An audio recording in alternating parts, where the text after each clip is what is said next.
Hello guys, back to our channel. Rahul, मेरा नाम है विकास। मेरा नाम है शाहिद। मेरा नाम है अरुण। मेरा नाम है Ravinder. Watching house of reaction. तो गाइस, आज का ट्रेलर आप लोगों ने पढ़ ही लिया होगा कि आज हम किस टॉपिक के ऊपर रिएक्ट करने वाले हैं। आज हम रिएक्ट करने वाले आरजे रौनक के वीडियो के ऊपर। और टॉपिक का टाइटल रहने वाला है केजरीवाल को किया अरेस्ट। तो बेसिकली भाई देखा है तो अरेस्ट किया गया किस मामले में? लिकर केस में। हाँ, वो जो लिकर घोटाला है ना, उसके अंदर उसको 9 नोटिस गए हैं। 9 नोटिस के बाद वो पेश नहीं हुआ, उसके बाद वो अरेस्ट किया गया। मतलब कि ईडी ने करा गिरफ्तार। वो भी रात में कर रहा है। कस्टडी भी 28 तारीख तक की ली गई है ईडी की तरफ से। 6 दिन का रिमांड मिला उसको। बाय रिमांड भी बनता था और उनको उठाना भी बनता था, क्योंकि 9 बार अगर नोटिस जा चुकी है उस चीज की तो उस चीज पे तो जाना चाहिए था ना भाई। और हाउस रेवेन्यू कोर्ट ने भी उसको थोड़ी राहत दी है, क्योंकि ईडी ने मांगा था 10 दिन का रिमांड, पर दिया उसको 6 दिन का रिमांड। ठीक है, 4 दिन बचा दिए भाई। 6 दिन भी फिर भी बहुत हाँ, किसी बात की जड़ निकालने के लिए बहुत है, सवाल जवाब करने के लिए। तो देखते हैं हमें किस तरह वीडियो रहेगी। तो बिना जरिए करते हैं अपनी वीडियो। कुर्सी के अंदर कुछ ना कुछ समस्या है। क्या समस्या है भाई? जो इस कुर्सी के ऊपर बैठता है वही गड़बड़ हो जाता है।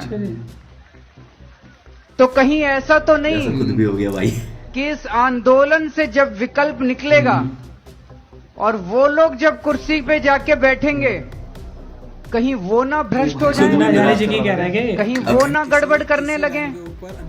ये एक भारी चिंता है हम लोगों के मन में।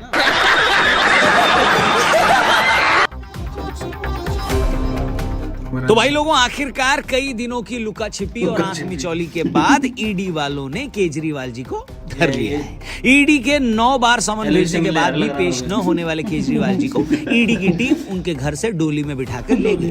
इनफैक्ट सूत्र तो ये भी बता रहे हैं कि गिरफ्तार करने से पहले उनसे पूछा ईडी वालों ने कि आपको गिरफ्तार करें, तो जवाब में केजरीवाल जी ने कहा तो करो ना भाई। उनकी गिरफ्तारी के साथ ही ये भी साबित हो गया कि शराब इंसान का लिवर ही नहीं, उसका करियर भी खराब कर सकता है। पहले मुख्यमंत्री भाई जो कहते जेल जा रहे 10 साल पहले भ्रष्टाचार खत्म करने के नाम पर राजनीति में आए केजरीवाल जी को 10 साल बाद खुद भ्रष्टाचार के नाम पर गिरफ्तार कर लिया गया है।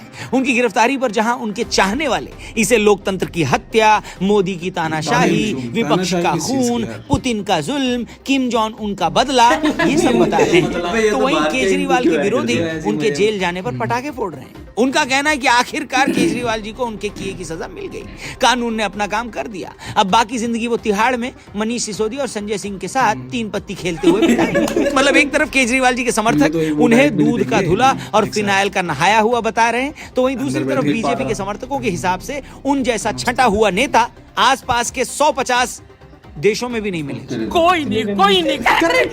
तो आखिरकार केजरीवाल जी के जेल जाने के पीछे की कहानी क्या है? क्या सच में उन्हें साजिश करके फंसाया गया है, या फिर दिल्ली सरकार की कंट्रोवर्शियल लिकर पॉलिसी में अपने रोल के चलते वो तिहाड़ का ब्रेड रोल खाने को मजबूर है? तो भैया आज के फनतंत्र में हम इन्हीं सवालों पर खुलकर बात करेंगे। तो केजरीवाल जी, आप ही की इजाजत से शुरू करेंगे, बोलिए करें। तो करो ना भाई। ये भी परेशान हो गए, हम भी परेशान हो गए, करो फिर। नमस्कार दोस्तों, फनतंत्र देख रहे हैं आप। मैं हूं रौनक। आज से 10 साल पहले जब कांग्रेस की यूपीए सरकार में करप्शन अपने चरम पर था, जब 2G से लेकर CWG और जीजाजी तक न जाने कितने घोटाले रोज हो रहे थे, जब मूंगफली छीलने पर भी उसमें दाने की जगह घोटाला निकल कर आया करता था, ठीक उसी टाइम देश में इंडिया अगेंस्ट करप्शन नाम की आंधी चली। ये वो वक्त था जब पूरा देश अन्ना हजारे और उनकी टीम के साथ हो गया। लोगों ने अपनी नौकरियां तक छोड़कर इन लोगों का साथ दिया। दुनिया के कोने कोने से लोगों ने इनको डोनेशन दी। ये वो वक्त था जब केजरीवाल जी कहते थे कि हमारा राजनीति में जाने का कोई इरादा नहीं है जी, हम तो बस सिस्टम सुधारने आए हैं जी। Never fight elections in my life and I don't want to hold any post in my life. कुछ वक्त बाद उन्हें लगा कि ये सिस्टम इतना ढीठ हो चुका है कि शायद बिना उनके राजनीति में उतरे ये कभी सुधरेगा नहीं। कभी राजनीति में न जाने की कस्में खाने वाले केजरीवाल जी ने आम आदमी पार्टी बना ली। लोगों ने कहा कोई बात नहीं, तुम अपने स्टैंड को बदल लिए तो क्या हुआ, अगर राजनीति बदल दो तो और क्या चाहिए है। पहले ही इलेक्शन में केजरीवाल जी की पार्टी को अच्छी खासी सीटें मिल गई, मगर इतनी भी नहीं मिली कि अपने बूते सरकार बना ले। उन्होंने कसम खाई कि मैं बीजेपी और कांग्रेस किसी के साथ नहीं जाऊंगा, मगर मोहब्बत में खाई गई कसमों की तरह उनकी कस्में भी कच्ची निकली। जिस कांग्रेस के करप्शन का विरोध करके वो पॉलिटिक्स में आए थे, उसी कांग्रेस के कंधे पर सवार होकर वो सत्ता की दहलीज तक पहुंच गए। लोगों को लगा कि भारतीय पॉलिटिक्स को उसका मसीहा मिल गया है। अब देश की राजनीति डाबरलाल दंतमंजन के विज्ञापन वाले राजू के दांतों से भी ज्यादा चमक जाएगी। मगर उसी आम आदमी पार्टी की हालत देखकर आज लगता है कि उसने दांतों पर मंजन लगाना छोड़कर तंबाकू खाना शुरू कर दिया है। एक दशक पहले भ्रष्ट नेताओं को जेल पहुंचाने का सपना देखने वाले आज खुद जेल जाकर अपना ही वो सपना अपना पूरा कर रहे हैं। ये मेरे कोई सगे नहीं लगते, इनको जेल जाना पड़ेगा। कल को कोई हमारा विधायक चोरी करेगा, कोई हमारा सगा नहीं लगता, उनको जेल जाना पड़ेगा। और मनीष, कल को अगर मैं चोरी करूंगा तो मैं भी तुम्हारा सगा नहीं लगता, मेरे को भी जेल जाना पड़ेगा। इसके बाद 2024 आते आते कैसे आम आदमी पार्टी करप्शन के केसों में फंसने लगी। सिसोदिया से लेकर संजय सिंह तक और सत्येंद्र जैन से लेकर खुद केजरीवाल तक आम आदमी पार्टी के सारे नवरत्न जेल जा चुके हैं। इससे पहले कि मैं उस दास्तान पर आऊं और आपको आम आदमी पार्टी के खास आदमी पार्टी बनने का किस्सा सुनाऊं, आपको मैं बता देना चाहता हूं कि इन नेताओं की तरह करोड़ों न सही, लेकिन आप सिर्फ ₹1 में आईफोन जीत सकते हो। कैसे भैया? 24 मार्च को आईपीएल का मैच है, राजस्थान और लखनऊ और गुजरात वर्सेस मुंबई के बीच। मैच से पहले डिस्क्रिप्शन में दिए हुए लिंक पर क्लिक करके माई 11 सर्कल ऐप को डाउनलोड करो, उस पर अपनी टीम बनाओ। और माई 11 circle app official IPL sponsor भी है। इस मैच में आप माई 11 सर्कल ऐप पर टीम बनाइए, एंटर करिए गिव अवे कॉन्टेस्ट में। एंट्री फीस है सिर्फ ₹1। यहाँ पर अगर आप जीत गए तो आपको मिलेगा नया नवेला आईफोन 15। और ये कॉन्टेस्ट सिर्फ मेरे दिए गए सब्सक्राइबर्स के लिए है, जो लिंक मैंने दिया है ना डिस्क्रिप्शन में, वहीं से एक्टिवेट होगा। बाकी टीम बनाने के लिए आपको दोनों टीमों से 11 बेस्ट प्लेयर्स को सिलेक्ट करना है। अगर कोई कंफ्यूजन है तो इस ऐप के एक्सपर्ट टीम सेक्शन में जाकर उस टीम को कॉपी भी कर सकते हो। इसके अलावा हर मैच में मेगा कॉन्टेस्ट है, जीतने वाले को मिनिमम 1 करोड़ मिलेगा। साथ ही साथ महिंद्रा थार भी जीतने का मौका, 1500 का ज्वाइनिंग बोनस मिलेगा। जल्दी से ऐप डाउनलोड करो, डिस्क्रिप्शन में लिंक दिया। वीडियो में आगे बढ़ते हैं। तो हम बात कर रहे थे कि कैसे आम आदमी पार्टी 2013 से 2024 आते आते अपने रास्ते से भटक गई। 2024 आते आते ईमानदारी के नाम पर सत्ता में आई आम आदमी पार्टी सरकार के एक के बाद एक मंत्री जेल जाने लगते हैं। इल्जाम लगता है कि केजरीवाल सरकार ने 2022 में ऐसी शराब नीति बनाई जिससे दिल्ली सरकार को हजारों करोड़ रुपए का घाटा हुआ। दिल्ली सरकार की पुरानी शराब नीति को बदलकर ऐसी पॉलिसी बनाई गई जिससे शराब माफिया वालों को ना भैया 138 करोड़ की लाइसेंस फीस माफ कर दी गई, जिसके बदले पार्टी ने उनसे 100 करोड़ रुपए ले लिए। इसी कांड में 26 फरवरी 2023 को सबसे पहले दिल्ली के डिप्टी सीएम मनीष सिसोदिया को गिरफ्तार किया जाता है। उन पर नई शराब पॉलिसी को ड्राफ्ट करने और सबूत मिटाने का आरोप लगता है। अपनी गिरफ्तारी के बाद से वो 1 साल से जेल में है। अक्टूबर 2023 को ईडी ने आम आदमी पार्टी के सांसद संजय सिंह को भी गिरफ्तार किया। संजय सिंह एक कारोबारी नोएडा की मनीष सिसोदिया से मुलाकात करवाते हैं और बाद में वही कारोबारी सोनम गुप्ता से भी ज्यादा बेवफा निकलकर सरकार का गवाह बनकर संजय सिंह के खिलाफ ही गवाही दे देता है। बताओ, भगवान माफ नहीं करेगा। संजय सिंह की गिरफ्तारी के बाद लग रहा था कि अब केजरीवाल जी की डोली भी कभी भी उठ सकती है। इसी बीच ईडी वालों ने उन्हें 9 बार सम्मन दिए, उन्हें बुलावा भेजा कि केजरीवाल जी कभी तो आओ हवेली पर। मगर केजरीवाल जी होशियार थे, वो जान गए थे कि ये लोग हवेली पर बुलाकर सीधे हवालात ले जाएंगे। ईडी एक के बाद एक समन केजरीवाल जी को भेजती रही और केजरीवाल जी बेदर्द हसीना की तरह ईडी के हर नोटिस को इनबॉक्स में आए उस छपरी लौंडे के हेलो हाय मैसेज की तरह इग्नोर करते रहे। ईडी की टीम ने आज से 5 महीने पहले केजरीवाल जी को पहला समन भेजा था, पर ठाकुर साहब नहीं आए। फिर 21 नवंबर को दूसरा समन आया, उन्होंने ईडी को फिर घास नहीं डाली। फिर 3 जनवरी को तीसरा समन आया तो केजरीवाल जी ने नखरेबाज दिलरुबा की तरह कहा कि अरे बाबा इतनी बार न कह दिया ना, अब मेरा पीछा बंद करो। उन्होंने लगभग मना कर दिया। इसके बाद जनवरी से लेकर 17 मार्च ईडी ने केजरीवाल जी को 6 समन भेजे, मगर शहंशाह आजम टच से मस नहीं हुए।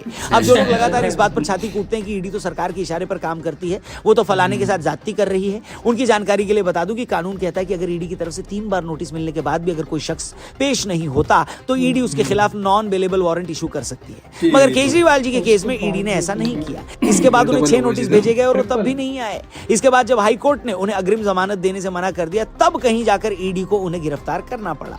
हैरानी यह है कि जब ईडी की टीम पूछताछ करने केजरीवाल जी के घर पहुंची तो वहां मिले डॉक्यूमेंट्स देखकर अधिकारी दंग रह गए। उन डॉक्यूमेंट्स में ऐसा लग रहा था कि केजरीवाल जी के केस के जांच कर रहे कुछ अधिकारियों की लिस्ट उनके पास थी और उससे जुड़ी एक एक जानकारी भी उन्हें पता थी। जो लोग सरकार पर इल्जाम लगाते हैं कि वो तो दिल्ली सरकार के मंत्रियों को फंसा रही है, वो इस बात का क्या जवाब देंगे कि हो सकता है सरकार साजिश कर रही हो, ईडी के अधिकारी झूठ बोल रहे हैं। मगर क्या वजह है कि 1 साल में इतनी बार हाईकोर्ट और सुप्रीम कोर्ट जाने के बावजूद मनीष सिसोदिया और संजय सिंह जी को जमानत नहीं मिल रही है? बताइए। आपको बता दें केजरीवाल जी के खिलाफ ईडी ने जो आरोप लगाए हैं वो कोई मामूली आरोप नहीं है। ये आरोप इशारा करते हैं कि कहीं न कहीं पूरा शराब घोटाला इन्हीं की जानकारी में रिजेक्ट हो गई थी ना, तभी वो मैटर सुप्रीम कोर्ट गया। केजरीवाल जी पर लगे सारे आरोपों के बारे में विस्तार से बताते हैं। मनीष सिसोदिया की जमानत पर सुनवाई के वक्त ईडी ने सुप्रीम कोर्ट में 338 करोड़ की मनी ट्रेल कोर्ट में रखी थी। ये वो पैसा था जो शराब माफिया के जरिए आम आदमी पार्टी को मिला था। उस वक्त अदालत ने भी उस मनी ट्रेल को ठीक माना था। ईडी का कहना था कि केजरीवाल जी आम आदमी पार्टी के संरक्षक हैं, इसलिए उनसे तो पूछताछ करनी ही पड़ेगी। दूसरा इल्जाम उन पर यह था कि शराब नीति बदलने को लेकर जो मीटिंग हुई वो केजरीवाल जी के घर पर हुई थी। इस पर पूरे मामले में एक आरोपी समीर महेंद्रू ने इन्वेस्टिगेशन में पुलिस को बताया था कि विजय नायर नाम के एक आदमी ने फेस टाइम ऐप पर केजरीवाल जी से उनकी बात कराई थी। उस बातचीत में केजरीवाल जी ने कहा था कि विजय नायर अपना आदमी है, आप उस पर भरोसा कर सकते हैं। केजरीवाल पर चौथा आरोप यह था कि सिसोदिया के एक सेक्रेटरी ने ईडी को बताया कि आबकारी नीति में 6% के मार्जिन प्रॉफिट था, जिससे केजरीवाल जी ने बढ़ाकर 12% किया था। इससे यह भी प्रूव होता है कि आबकारी नीति बनाने में केजरीवाल जी का बड़ा रोल था। ईडी ने अदालत में कहा कि नीति में बदलाव करके शराब माफिया को फायदा पहुंचाने के बदले केजरीवाल जी को 100 करोड़ रुपए दिए गए। इसमें से हवाला के जरिए 45 करोड़ रुपए गोवा भेजे गए। विजय नायर नाम के आदमी ने केजरीवाल जी की तरफ कई काम किए। विजय नायर ही वो मिडिलमैन है जो साउथ इंडिया के कई शराब कारोबारियों के जरिए डील करता था। अब केजरीवाल पर लगाए ईडी के ये आरोपों में कितना दम है ये तो अदालत ही डिसाइड करेगी, लेकिन ये देखकर बड़ा बुरा लगता है कि एक पक्ष बिना कुछ जाने समझे इन सारे आरोपों को साजिश बता रहा है। जैसा मैंने पहले कहा कि साजिश एक पॉलिटिकल पार्टी रच सकती है, हो सकता है वो पॉलिटिकल पार्टी जांच एजेंसियों को भी इन्फ्लुएंस करे, मगर जिन ऊपरी अदालतों ने 1 साल से मनीष सिसोदिया को और 6 महीने से संजय सिंह को जमानत नहीं दी है, क्या वो भी पॉलिटिक्स करती हैं? अब ऐसा कैसे हो सकता है कि अगर सुप्रीम कोर्ट इलेक्टोरल बॉन्ड के मामले में कुछ फैसला सुनाए तो देश की न्यायपालिका बड़ी पवित्र हो जाती है, और जहां आपके मनपसंद आदमी के फेवर में फैसला न आए तो सब कुछ बर्बाद हो जाता है? बताइए। फैक्ट तो यही है। कौन नहीं जानता गुजरात के मुख्यमंत्री रहते नरेंद्र मोदी से भी घंटों तक सीबीआई ने पूछताछ की। उस वक्त के गुजरात के गृहमंत्री अमित शाह को 3 महीने जेल में भी बिताने पड़े थे। अब जब ये लोग जांच एजेंसियों की जांच का सामना कर सकते हैं, उनसे बेदाग निकल भी सकते हैं, तो बाकी लोग क्यों नहीं निकल सकते भैया? जब से ये मामला तूल पकड़ रहा है, कुछ लोग मोदी जी का वो बयान सोशल मीडिया पर शेयर कर रहे हैं जब सीबीआई और एसआईटी ने उनसे घंटों पूछताछ की, और उसके बावजूद उन्होंने देश के संविधान को सबसे ऊपर बताते हुए उस पूछताछ का सम्मान किया था। नागरिक के नाते एवं मुख्यमंत्री के नाते मैं भारत के संविधान से, भारत के कानून से बंधा हुआ हूं। कोई भी व्यक्ति कानून से ऊपर नहीं हो सकता है। सही बात है। हैरानी ये देखकर भी होती है कि जो कांग्रेस पार्टी साल भर पहले तक इस शराब घोटाले में केजरीवाल जी और आम आदमी पार्टी को दोषी बता रही थी, वही आज केजरीवाल की गिरफ्तारी को लोकतंत्र की हत्या बता रही है। अब या तो केजरीवाल जी साल भर पहले ईमानदार थे और कांग्रेस झूठ बोल रही थी, या आज कांग्रेस ने अपनी गलती मान ली है। सुनिए, साल भर पहले कांग्रेस के नेता अजय माकन ने इस मामले पर क्या कहा। शराब का घोटाला क्या है, शराब का लिकर स्कैम क्या है? लिकर स्कैम सीधे सीधे अब ये एस्टैब्लिश हो गया है कि कम से कम 100 करोड़ की रिश्वत ली गई, कम से कम 100 करोड़ की रिश्वत।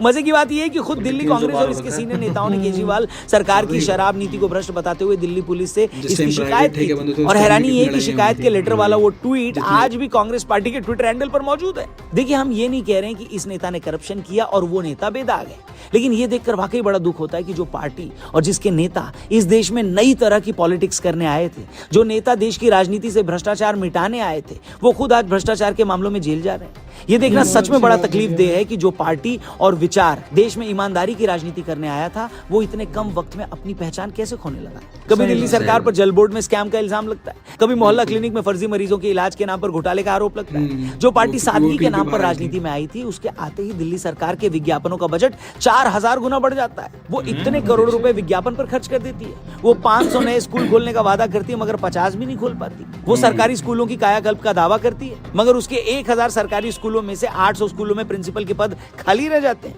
वो जब पंजाब में सत्ता में नहीं होती तो पंजाब सरकार पर पराली का धुआं न रोक पाने का इल्जाम लगाती है, मगर सत्ता में आने के बाद वो इस पर खामोश हो जाती है। वो स्वास्थ्य सेवाएं बेहतर करने का दावा करती है, मगर वो सरकारी अस्पतालों में सिर्फ 6 नई सीटी स्कैन मशीनें लगवा पाती है, और इसके लिए उसे हाईकोर्ट से भी डांट खानी पड़ती है। दोस्तों, ये कुछ आंकड़े हैं जो इस नई तरह की पॉलिटिक्स को लेकर लोगों को मायूस करते हैं। बाकी शराब घोटाले में कौन दोषी है कौन नहीं, ये तो आने वाला वक्त ही बताएगा, मगर फिलहाल जो तस्वीर सबके सामने है वो ज्यादा उम्मीद नहीं जगाती। आप लोगों को बता दूं, ईडी की फुल फॉर्म होती है एनफोर्समेंट डिपार्टमेंट। तो एनफोर्समेंट डिपार्टमेंट ने केजरीवाल को अरेस्ट किया कॉज ऑफ लिकर केस।